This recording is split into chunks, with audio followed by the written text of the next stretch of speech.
O direito administrativo, na minha cabeça, ele é dividido em três grandes grupos. O grupo que você tem que estudar muito, o grupo que você tem que estudar e o grupo que você precisa conhecer.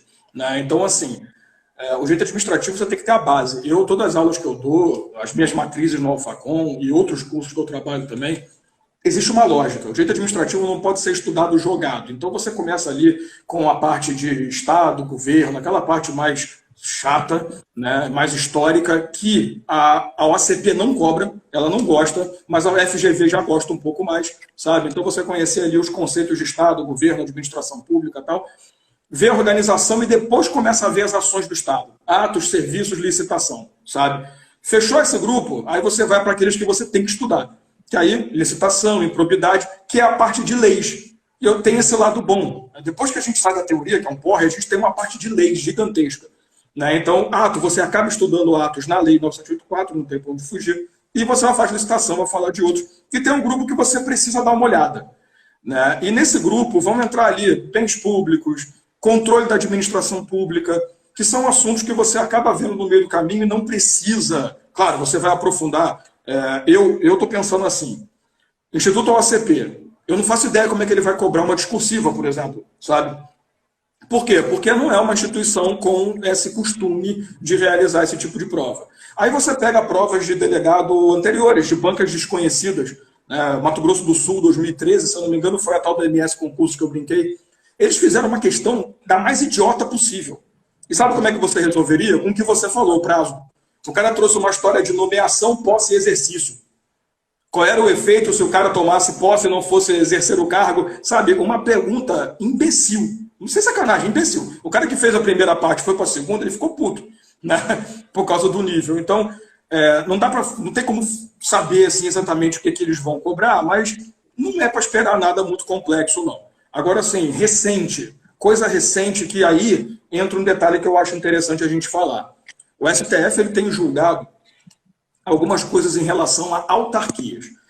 Sabe, lá na organização da administração pública, principalmente no quesito ali sobre como funciona o conselho profissional. Isso é uma coisa que eu tenho dado muito foco ultimamente. Inclusive o STJ saiu agora informativo mais recente do STJ, que veio uma decisão sobre fundação pública, que assim, todo mundo já sabe, mas o STJ teve que colocar no informativo para a coisa ficar clara. Fundação pública, ela só tem como prerrogativa natural imunidade tributária. Então, ela não pode gozar de outras prerrogativas da Fazenda. Claro, porra, eu sei disso, todo mundo sabe disso, mas o STJ quis confirmar.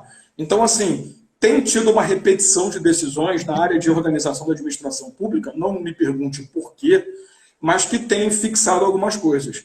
E, para mim, esse papo de conselho profissional está sendo estranho, porque é uma autarquia, na verdade, por uma agada lá do STF, é uma autarquia, mas que é de direito privado, que tem contrato seletista, sabe, que não goza de prerrogativa nenhuma e só tem o poder de polícia nas mãos. É um negócio esquisito.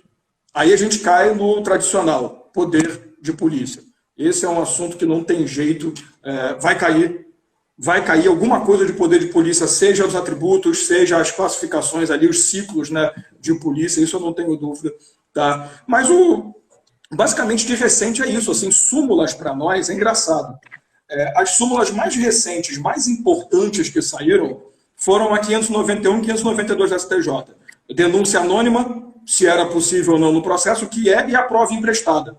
Só que, assim, elas são súmulas novas, entre aspas, porque não são recentes, são novas, importantes, mas que já foram exaustivamente cobradas em prova. Então, em relação à súmula para a gente, não tem nenhuma nova, vai assustar todo mundo, sabe? Por isso que eu estou falando, é engraçado como é que está tendo decisões repetitivas. Né? Os caras estão confirmando o óbvio. Eu tenho um canal no Telegram, né, se eu posso aproveitar e fazer propaganda também. Todo dia eu mando um áudio para a galera, comentando alguma novidade, tal, respondendo dúvidas. Eu estava comentando hoje no áudio. Um decreto de 94 que só agora foi derrubado porque ele era, Pernambuco, eu não lembro agora. Mas é um decreto que equiparava salários, a remuneração de servidores, o que não pode desde 98, sabe? Então, o direito administrativo tem isso. Tem coisa que leva 70 anos para julgar e a gente já sabe. Então, o grande foco é ficar de olho no que é diferente, sabe? Decisões diferenciadas. Essa, por exemplo, da fundação pública ter imunidade tributária é um troço que é, entre aspas, inovador. Entre aspas, muito entre aspas. Mas é uma posição bem inovadora, bem interessante, sabe? Então, assim, direito administrativo não dá para fugir, cara. A gente não é tão inovador assim. A gente é muito repetitivo, sabe? É igual casamento. Uma hora você fala, tranquilo, já sei como é que vai funcionar.